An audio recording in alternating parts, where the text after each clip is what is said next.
जय श्रीराम. श्री समर्थ सद्गुरू ब्रह्मचैतन्य महाराज गोंदवलेकर यांची प्रवचने. 22 फेब्रुवारी.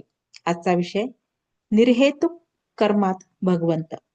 खरोखर आज आपल्याला आपले अंतरंग ओळखण्याची खरी गरज आहे. सत्कर्म असो किंवा दुष्कर्म असो, हेतूवर सर्व काही अवलंबून असते. पुष्कळ पुण्यकर्मे केली आणि काहीतरी विषयाचा हेतू मनात धरला तर काय उपयोग? काबाड कष्ट खूप केले, बायको पोरे टाकून बाह्यांगाने कितीही केले तरी मन जोपर्यंत तिथे नाही तोपर्यंत राम भेटणार नाही. मनाला भगवंताची तळमळ लागली तरच त्याचा उपयोग. निर्हेतुक कर्मात भगवंत असतो, म्हणून आपली कर्मे तशी करावी. खरे पाहता प्रापंचिकाकडे काबाड कष्ट साधकाला पारमार्थिकाला नसतात. प्रपंचाच्या काबाड कष्टापेक्षा निम्म्याने जरी भगवंताकरिता केले तरी खूप फायदा पदरात पडेल. ज्या स्थितीत भगवंताने आपल्याला ठेवले त्या परिस्थितीतून त्याला ओळखणे सहज शक्य आहे. पण आपण विषयाकडे दृष्टी ठेवून कर्मे करतो आणि भगवंत भेटत नाही म्हणून दुःखी होतो. याला काय करावे? दैत्य दानवांनी भगवंताची तपश्चर्या केली आणि समर्थांनीही केली.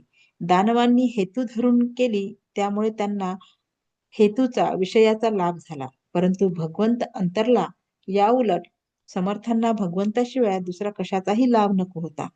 त्या लाभातच त्यांना सर्वस्व मानले. उत्कट प्रेमामुळे भगवंताचा ध्यास लागतो. भगवंताला पाहून तू भेटलास, आता मला काही नको, अशी वृत्ती झाली पाहिजे, तरच मीपणा मरेल. भगवंताचा हात तर पुढे आहेच, आपल्याला आपलाच हात त्याच्यापर्यंत पोहोचत नाही.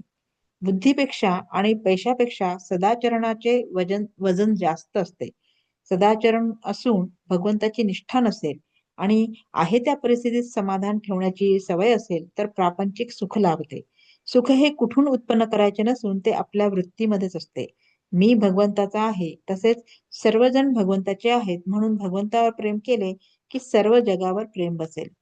ज्याप्रमाणे भगवंताच्या प्रसादामध्ये एखादा कडू बदाम आला तरी तो आपण खातो, त्याप्रमाणे भगवंताने एखाद्या वेळी दुःख दिले तर ते आनंदाने सोसायला पाहिजे. चिकित्सा थोडी बाजूला ठेवून भगवंताचे आपण स्मरण करावे. अंतःकरणाची शुद्धी नामाशिवाय नाही होणार. नामापरते काही नाही हे एकदा ज्याच्या मनाने घेतले त्याला दुसरे काही सांगावे लागत नाही. मीठ म्हणून जरी साखर खाल्ली तरी साखरेची गोडी आल्याशिवाय राहत नाही. त्याप्रमाणे कोणत्याही परिस्थितीत जरी नाम घेतले तरी ते आपल्याला तारकच ठरेल यात शंका नाही. बोधवाक्य. ज्याच्याप्रमाणे उपासनेचा जोर आहे तोच जगात खरे काम करतो. ज्याच्या मागे उपासनेचा जोर आहे तोच जगात खरे काम करतो. जय श्रीराम.